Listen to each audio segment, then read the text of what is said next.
ছাত্রছাত্রীরা, আজ আমাদের আলোচনার বিষয় ডেটা এবং ইনফরমেশন। এই শব্দ দুটিকে আমরা অনেক সময়ই একই অর্থে ব্যবহার করে থাকি, কিন্তু এই দুটি শব্দের অর্থ এবং ব্যবহার আলাদা। যে কোনো বিষয় বা বস্তু সম্পর্কে সংগৃহীত প্রাথমিক তথ্য তাকেই বলা হয় ডেটা। অর্থাৎ আমরা ডেটাকে বলতে পারি তথ্যের অসংগঠিত রূপ।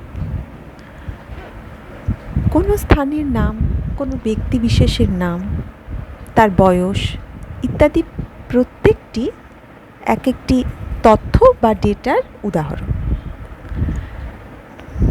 এই ডেটাকে প্রসেসিংয়ের মাধ্যমে যখন সংগঠিত রূপ দেওয়া হয়, তখন তথ্যের সেই সংগঠিত রূপকেই বলা হয় ইনফরমেশন। তথ্য বিশ্লেষণের কাজে ডেটা সবসময়ই প্রাথমিক উপাদান হিসাবে ব্যবহার হয়। ডেটাবেস তৈরি করতেও ডেটা অপরিহার্য। এই ডেটা বিভিন্ন ধরনের হতে পারে, যেমন নিউমেরিক ডেটা, অর্থাৎ যেখানে সংখ্যার সাহায্যে ডেটাকে প্রকাশ করা হচ্ছে। টেক্সট ডেটা, অর্থাৎ অক্ষর বা ক্যারেক্টার। আলফা নিউমেরিক ডেটা, যেখানে অ্যালফাবেট এবং নিউমেরাল অর্থাৎ সংখ্যা একত্রে ব্যবহার হয়। এর উদাহরণ হিসেবে বলা যায় গাড়ির নাম্বার প্লেটে থাকা নাম্বার। গ্রাফিক্স ডেটা বা ছবি সম্পর্কিত ডেটা, যেমন ফটোগ্রাফ, ড্রয়িং ইত্যাদি। অডিও ডেটা, যা কিনা শব্দ সংক্রান্ত ডেটা, যেমন কথা, গান ইত্যাদি। ভিডিও ডেটা বা চলমান ছবি সম্পর্কিত ডেটা। এই সমস্ত ধরনের ডেটাই ডিজিটাল বা নন ডিজিটাল উভয় ধরনেরই হতে পারে। যখন এই সমস্ত ডেটাকে ডিজিটালি প্রসেস করা হয়, তখন তাদেরই ডিজিটাল ডেটা বলা হয়ে থাকে। এবার ডেটাকে প্রসেস করলে আমরা জানি ইনফরমেশন পাওয়া যায়। সুতরাং ইনফরমেশন বলতে আমরা কি বুঝব? কম্পিউটারে ডেটাকে প্রসেসিং করার পর যখন অর্থপূর্ণ, সংগঠিত, ব্যবহার উপযোগী ফলাফল পাওয়া যায়, তাকে ইনফরমেশন বলা হয়। তাহলে ডেটা আর ইনফরমেশনের মধ্যে প্রধান পার্থক্য কী? ডেটাকে প্রসেস করে ইনফরমেশন তৈরি হয়। ডেটা তথ্যের অসংগঠিত রূপ, আর ইনফরমেশন হলো তথ্যের সংগঠিত অর্থবহ রূপ।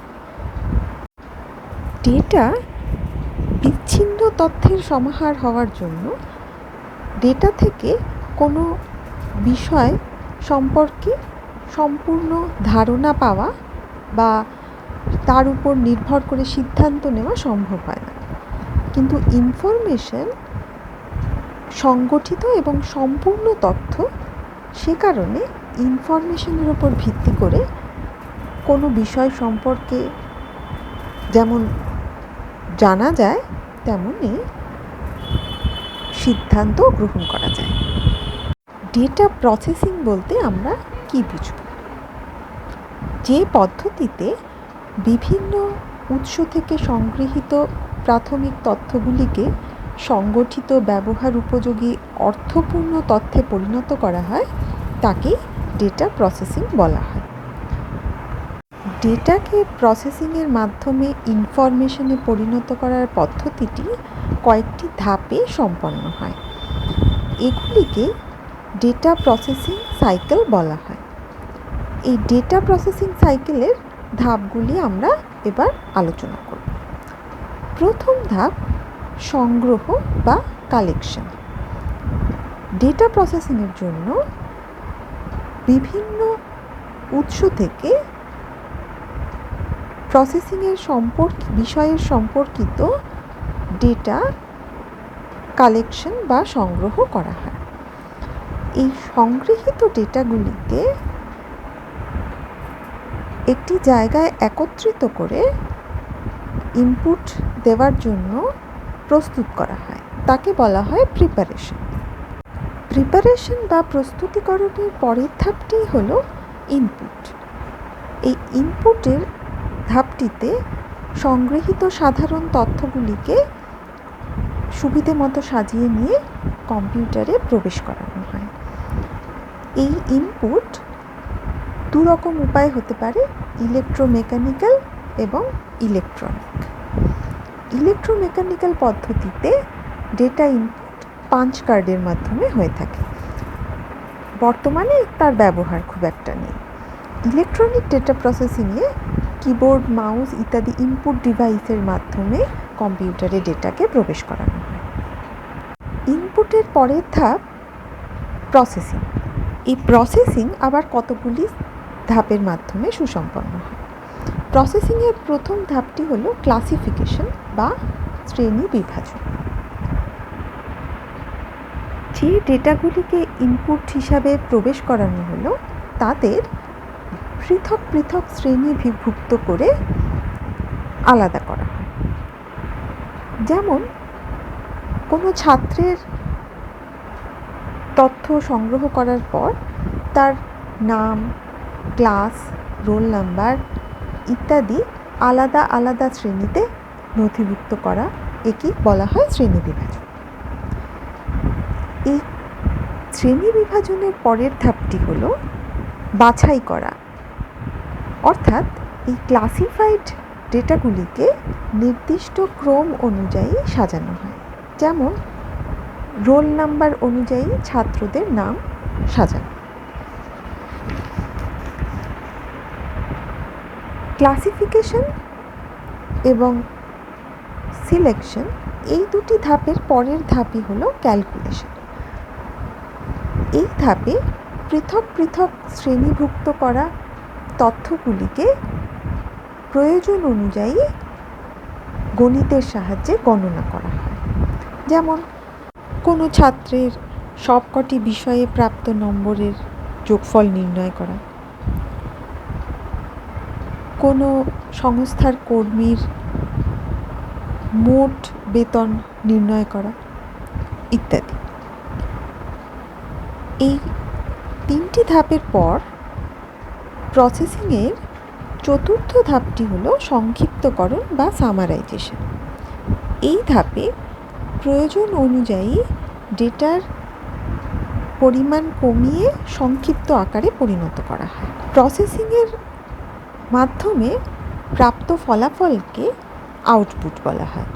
এই আউটপুট আমরা বিভিন্ন মাধ্যমে পেতে পারি, যেমন মনিটরের মাধ্যমে ডিসপ্লে, প্রিন্টারের সাহায্যে প্রিন্ট আউট অথবা স্পিকারের মাধ্যমে শব্দ সৃষ্টি ইত্যাদি। এই আউটপুট কী ধরনের হবে তা ইনপুট ডেটার উপরেই নির্ভর করে। প্রসেসিংয়ের মাধ্যমে আউটপুট হিসাবে প্রাপ্ত ইনফরমেশনকে পরবর্তীকালে ব্যবহারের জন্য স্টোরেজ ডিভাইসে স্টোর করে রাখা হয়। এর ফলে এই ইনফরমেশনকে প্রয়োজন অনুযায়ী কাজে লাগানো যায় এবং বারবার প্রসেসিং করার প্রয়োজন পড়ে না। এই স্টোরেজ ডিভাইসে স্টোর করে রাখা ইনফরমেশন অন্য কোনো ডেটা প্রসেসিংয়ের ক্ষেত্রে ইনপুট ডেটা হিসাবেও ব্যবহার হতে পারে। এই ডেটা প্রসেসিংকে পদ্ধতি অনুযায়ী দুভাগে ভাগ করা যায়, ম্যানুয়াল ডেটা প্রসেসিং এবং electronic data processing. Manual data প্রসেসিংয়ের ক্ষেত্রে হাতে কলমে কাগজের সাহায্যে ডেটাকে প্রসেসিং করা হয়, যা অনেক শ্রমসাধ্য এবং অনেক বেশি ভুল হওয়ার সম্ভাবনা থেকে যায়। ইলেকট্রনিক ডেটা প্রসেসিংয়ের ক্ষেত্রে কম্পিউটারের মাধ্যমে নির্ভুল এবং দ্রুত গতিতে ডেটাকে প্রসেস করা সম্ভব হয়। ডেটার ধরনের ওপর ভিত্তি করে ইলেকট্রনিক ডেটা প্রসেসিংকে আবার 4 ভাগে ভাগ করা হয়: business data processing, scientific data processing, multimedia data processing এবং network data processing.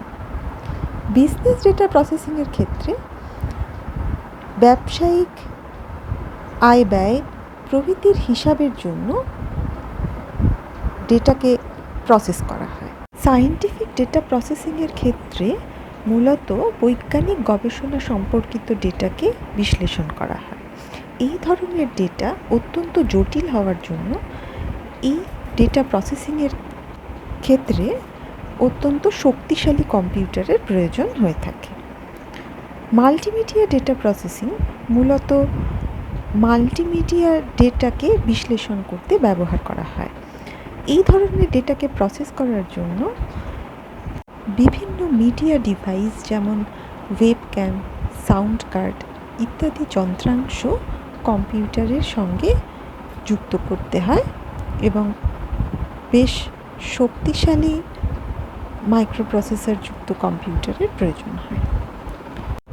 Network data প্রসেসিংয়ের আদর্শ উদাহরণ ইন্টারনেট এবং ইমেল সম্পর্কিত ডেটা প্রসেসিং। এই ধরনের ডেটা প্রসেসিংয়ে কম্পিউটারের সঙ্গে নেটওয়ার্ক কানেক্টিং ডিভাইস সংযুক্ত করতে হয়। ম্যানুয়াল ডেটা প্রসেসিংয়ের তুলনায় ইলেকট্রনিক ডেটা প্রসেসিং অনেক বেশি সুবিধাজনক। এই পদ্ধতিতে দ্রুত গতিতে নির্ভুল ডেটা প্রসেসিং করা সম্ভব। ইলেকট্রনিক স্টোরেজ ডিভাইসের সঞ্চয় ক্ষমতা অনেক বেশি হওয়ার জন্য এখানে ডেটা অনেক বেশি পরিমাণে সঞ্চয় করে রাখা যেতে পারে এবং ভবিষ্যতে প্রয়োজন মতো সেগুলি সহজেই ব্যবহার করা যায়। আজ এই পর্যন্ত, সকলে ভালো থেকো।